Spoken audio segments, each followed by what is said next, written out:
And President Trump has taken the side of free speech in the ongoing debate that's causing a rift in his base. More on this coming up from the Gateway Pundit. Let's dive in.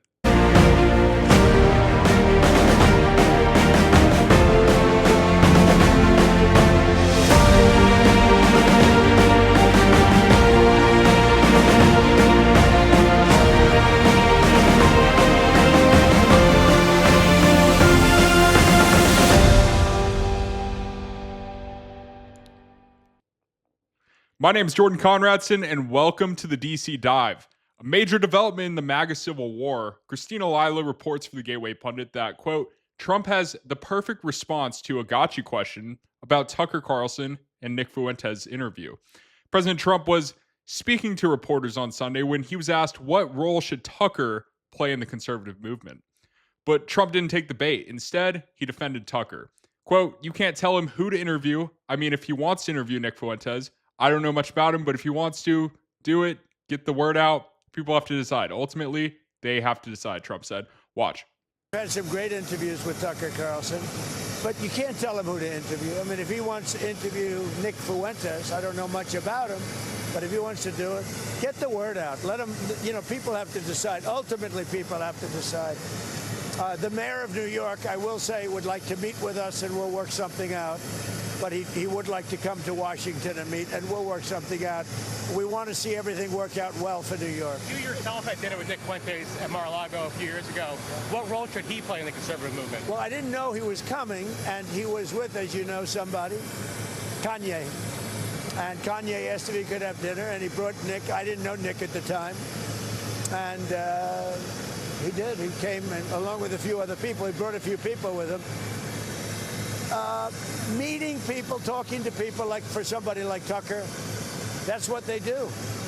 People are controversial. Some are, some aren't. I'm not controversial, so I like it that way. Okay. And Trump did arguably a very good thing. He didn't condemn anyone. He didn't disavow anyone. Even though this is causing outrage from the former Never Trumpers and fake MAGA rhinos who were never with Trump, but now they are. People like Ted Cruz, people like Mark Levin, and others in that camp, Ben Shapiro being one of them, they are completely done with Tucker. They think this is a cancelable offense. Tucker's now being canceled, but Trump is not going to cancel Tucker, thankfully. Coming up next, you remember a year and a half ago, a 19-year-old almost successfully assassinated President Trump. Finally, we're learning more about the would-be assassin. But first, a message from our sponsor. In our last spotlight, we introduced District Copper trading under CAXPF in the US and DCOP in Canada as a rising force in North America's critical minerals sector. District Copper is gaining traction in North America's critical minerals sector. The company has announced a strategic partnership with Reacher Gold LLC, a Nevada-based exploration firm focused on copper, gold, and silver. This marks District Copper's entry into the US metals market, leveraging high potential assets with historical production and existing infrastructure. The move aligns with the U.S. government's push to secure domestic critical mineral sources, including copper, rare earths, and lithium, to bolster national security and supply chain resilience. Washington has recently invested in Canadian mining firms like Trilogy Metals, which saw its stock surge over 200% after a $35.6 million U.S. government investment for a 10% equity stake. District Copper's binational strategy, combining its Canadian copper keg project with new U.S. assets, positions it uniquely in this geopolitical landscape. Partnering with Reacher Gold, known for sourcing undervalued U.S. assets, aims to fast-track development and unlock near-term production. With progress at Copper Keg, a U.S. listing, and this strategic partnership, District Copper, listed on the U.S. Stock Exchange under CAXPF and the Toronto Stock Exchange under DCOP, could be the next big name for investors. The stock shows significant upside potential. Don't overlook it. Special thanks to District Copper for sponsoring today's video. Check out the link in the description or go to districtcoppercorp.com for more on their U.S. partnership and future prospects.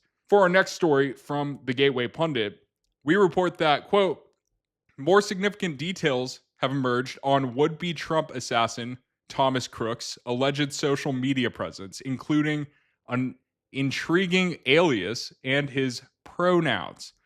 Tucker Carlson recently released a 34-minute video with never-before-seen footage of the teen last week, And he accessed his YouTube page, which showed his radicalization from a Trump fan to a Trump hater, including calls for terrorism style attacks.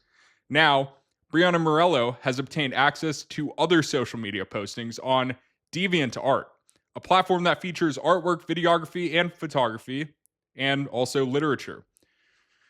Now, it turns out from his DeviantArt posting that Crooks was another tranny who used, quote, they, them pronouns. I'm starting to kind of notice a pattern here. His artwork also depicted violent scenes, including individuals being shot, beaten, and covered in blood. Now, where was the FBI?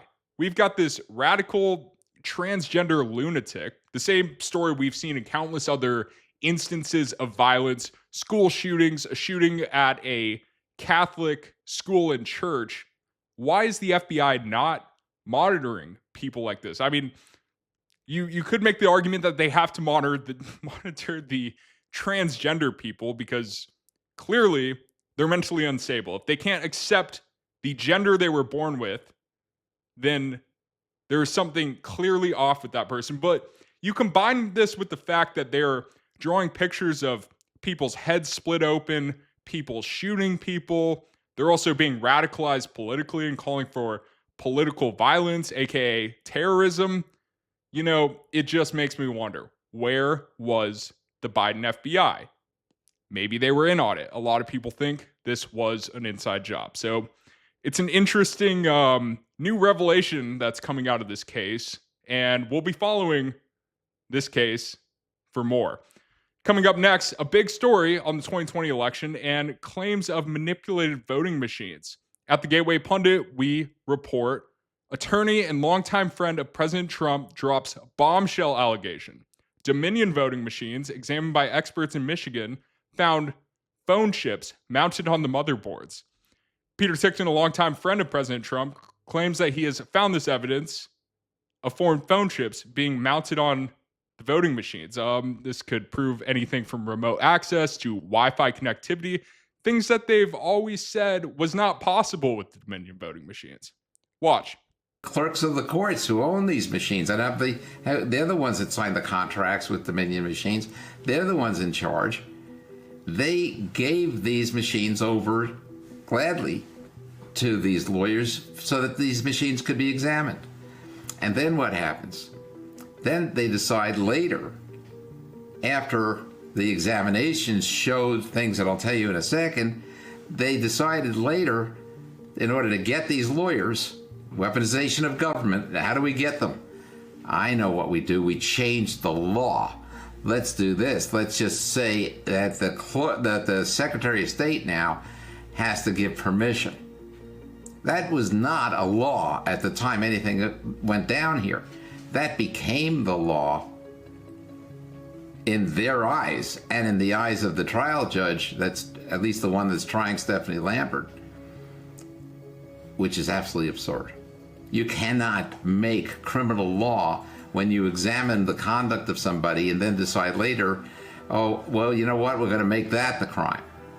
That's literally what they did. And why? Because of what they found. They were able to, one of the things that Stephanie Lambert and Matt DePerno was charged with are the offenses of destroying election equipment. Well, first of all, technically, and let's not get into the details here on that, but technically, as a matter of law, those aren't actually election equipment. But forget that. Let's just think about it as though it is for a second. And let's just look at what they found. They opened up this equipment, and because they broke the seal in opening this up, they're accused of destruction of this equipment. And they had to, and I'm not saying that the lawyers did. The lawyers never saw these machines. They didn't touch these machines. These machines were in the hands of the experts. And in order to do a proper investigation, the experts needed to open up the computer and take a look at the motherboard. So when they did, what did they find? Amazing. They found something called phone chips. You know what I'm talking about, chips. I'm not talking about things made out of potatoes. I'm talking about those things made in Taiwan and other parts of the world. But those chips that you put into your computer, some of them. Now, that's Michigan. that Tickton is talking about. The indictment that he's talking about is Michigan Attorney General Dana Nessel going after her political opponent, Matt DePerno, after his, quote, loss to her in 2022. He's just talking about Michigan there, but in countless other swing states that were, in fact, stolen from President Trump in 2020, they have the same issues. They're using the same voting machines. As we saw in Arizona in 2022, these same voting machines were actually programmed before the election, in the weeks leading up to the election, to fail election day voters, which turned out for Republican candidates at a ratio of 3-1. So 3 times more Republican voters turning out on election day. Of course, the machines will break down. Now, this adds to concerns about remote access into the machines, possible vote flipping. I mean, these are just allegations. But there's a lot of evidence of the, quote, allegations. In other news, Trump is escalating a potential war in South America. And it's not just in Venezuela. More on this after another message from our sponsor. Ladies and gentlemen, I'm thrilled to announce my enthusiastic endorsement of Blackout Coffee, a company that embodies the heart of American values. This family-owned business began 7 years ago in a humble garage, and today they've earned over 32,000 five-star reviews for their premium bold coffee. Blackout Coffee isn't just about exceptional taste. They're staunch supporters of the Second Amendment, standing firm for our freedoms. Allow me to share my personal take. I've sampled their coffee, and it's outstanding. Rich, smooth, and crafted by good people who share a commitment to what makes this nation great. It's my go-to brew to fuel the day. If you're ready to support a company that delivers quality and principle, visit blackoutcoffee.com/rift and use code RIFT for 20% off your first order. That's blackoutcoffee.com/rift. Join me in choosing coffee that stands for something. Get yours today. And a war in South America incoming? We reported at the Gateway Pundit on Monday, quote, huge. Trump floats launching strikes against cartels in Mexico and Colombia. Okay with me, I would be proud to do it, personally, he said. Now, Trump said he knows where the drug lords are, he knows where they live, and he knows what their front doors look like. And he said he's not happy with Mexico. Watch. Are you planning on also potentially launching strikes in Mexico or putting American troops or American personnel into Mexico to deal with it? Would I launch strikes in Mexico to stop drugs? It's okay with me. I've been speaking to Mexico. They know how I stand. We're losing hundreds of thousands of people to drugs. So now we've stopped the waterways, but we know every route. We know every route. We know the addresses of every drug lord. We know their address. We know their front door. We know everything about every one of them. They're killing our people. That's like a war. Would I do it? I'd be proud to. I'd probably go into Congress and say, hey, and you know what? The Democrats and the Republicans would both agree, unless they're crazy. Exactly how they get their things here, how they get the drugs here, fentanyl, cocaine. Colombia has cocaine factories where they make cocaine. Would I knock out those factories? I would be proud to do it personally. I didn't say I'm doing it, but I would be proud to do it because we're going to save millions of lives by doing it.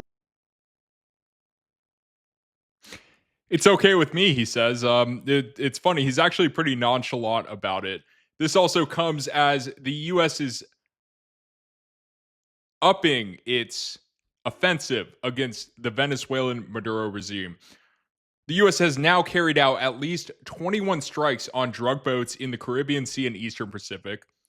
Over 80 narco-terrorists have been killed in these attacks. I mean, I'm sure you've seen them. They're pretty cool, in my opinion, where we smoke a drug boat out of the water, killing the terrorists, taking their drugs down to the bottom of the sea. Now, meanwhile, the U.S. military is also conducting drills with Trinidad and Tobago's military and assembling troops near Venezuela to prepare for a potential ambush. Now, regardless of what you think of this, I myself, not a big fan of war. But President Trump long campaigned on this issue of not just taking on the drug cartels, but killing the drug lords and destroying them with military force. President Trump released a campaign video before the election, part of his Agenda 47 plan, where he promised he was going to take the fight to the cartels in Mexico and in South America. If you ask me, This is a promise made. It's a promise kept. We are not involving ourselves in another foreign war here. We are taking the fight to the people that have been invading our country for the last 20 years or so. So you ask me, I think this is a good call. I like it. I support it. And I think it's a good thing. We should definitely take out the Mexican drug cartels, the Colombian drug cartels, and the Venezuelan drug cartels, who are now designated foreign terrorists. Meanwhile, there's more news on Clinton's involvement with Jeffrey Epstein. RiffTV.com reports the Clinton body count just got darker. Epstein email links Hillary to Vince Foster's death. Alicia Powell reports, quote, in a bombshell from Jeffrey Epstein's digital vault, the convicted sex trafficker's own words now smear Hillary Clinton with an alleged affair that could rewrite the grim tale of Vince Foster's 1993 death.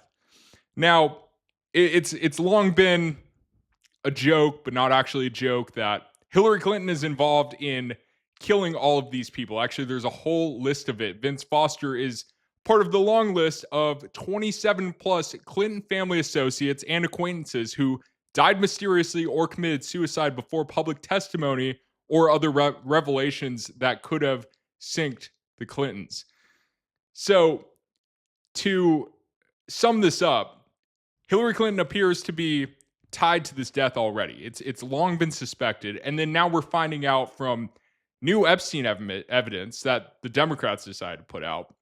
Of course, they only care about the Epstein files now because they think they can hurt President Trump with it, but they're actually hurting their own party, because now President Trump is ordering an investigation into people like the Clintons, people like Larry Summers, and other Democrats, powerful Democrats, who were involved in close friends with Jeffrey Epstein and who may or may not be pedophiles. I don't know if Hillary Clinton's a pedophile or if she was just having an affair with Vince Foster, but it seems likely that she was somehow involved in his death. AF Post sums it up on X, writing, Jeffrey Epstein claimed Hillary Clinton had a sexual relationship with former attorney and White House counsel Vince Foster. Foster committed suicide in 1993. Can you blame her for having an affair after what Bill Clinton did with Monica Lewinsky? I mean, obviously the Clintons are very scandalous. Obviously they are probably adulterers. Who knows why they're even still together? I mean, it's probably because they hold so many secrets between each other, like Bill Clinton's trips to Africa on Jeffrey Epstein's private plane, or his trips to the ranch in New Mexico, or even the trips to Epstein Island. Who knows how many young girls and boys Bill Clinton diddled with Epstein. But, we'll just have to see what happens. President Trump has called for Congress to actually pass, all the Republicans in Congress, to pass the Epstein Files Transparency Act, send it to his desk. He said on Monday that he would sign it. So we might be learning more, peeling back the onion, finally, 10 months into the Trump administration, but finally we're getting some real transparency on this issue. And that closes our top 5 stories of the day. Tune in tomorrow for more top stories on the DC Dive.